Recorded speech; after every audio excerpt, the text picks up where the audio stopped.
حضرت ابوبکر صدیق رضی اللہ عنہ کو دیکھیے، ابھی اسلام کا آغاز تھا، صرف 38 آدمی مسلمان ہوئے تھے، مکہ کی بستی کافروں سے بری ہوئی تھی۔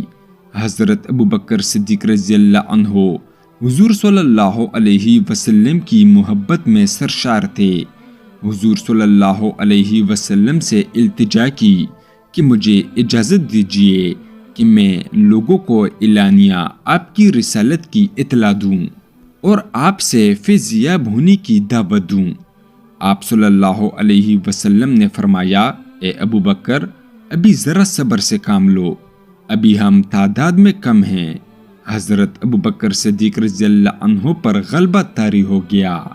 انہوں نے پھر اصرار کیا، حتیٰ کہ حضور صلی اللہ علیہ وسلم نے اجازت دی۔ حضرت ابوبکر صدیق رضی اللہ عنہ نے بے خوف و خطر لوگوں کو اللہ اور اس کے رسول صلی اللہ علیہ وسلم کی طرف دعوت دی۔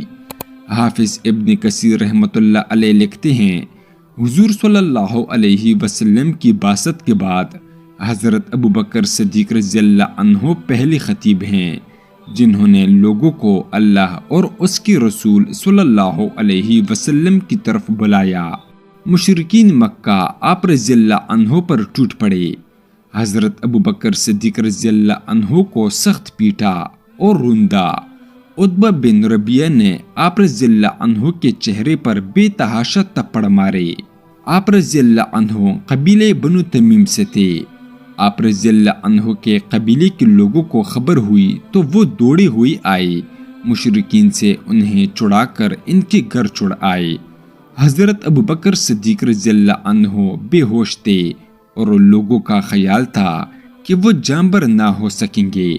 وہ دن بھر بے ہوش رہے۔ جب شام ہوئی تو آپ رضی اللہ عنہ کو ہوش آیا۔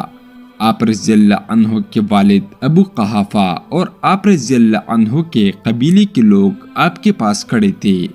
ہوش آتی ہی پہلی بات انہوں نے یہ کی کہ رسول اللہ صلی اللہ علیہ وسلم کہاں ہیں اور کس حال میں ہیں۔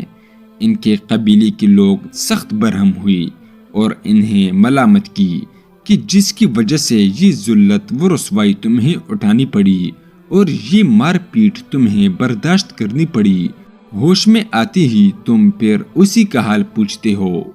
ان عقل کے اندھوں کو کیا خبر تھی کہ نبی پاک صلی اللہ علیہ وسلم کی خاطر سختیاں جھیلنے میں جو لذت ہے وہ دنیا داروں کو پھولوں کے سیج اور بستر کم خواب پر بھی حاصل نہیں ہوتی۔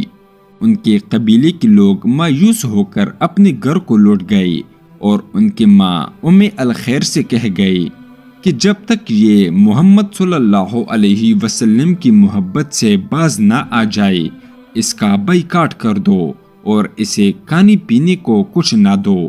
ماں کی ممتا تھی، جی بھر آیا، کھانا لا کر سامنے رکھ دیا اور کہا کہ دن بھر کی بھوکے ہو، کچھ کھا لو۔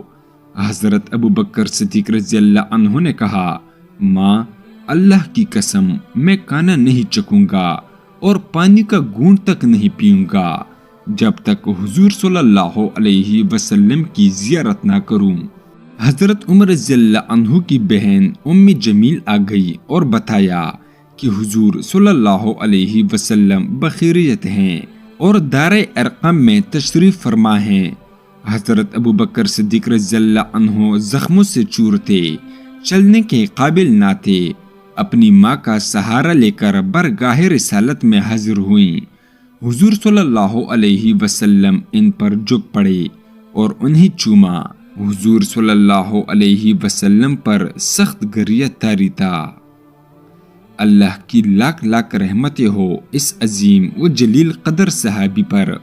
اللہ ہمیں ان کی صحیح اتباع نصیب فرمائے، آمین۔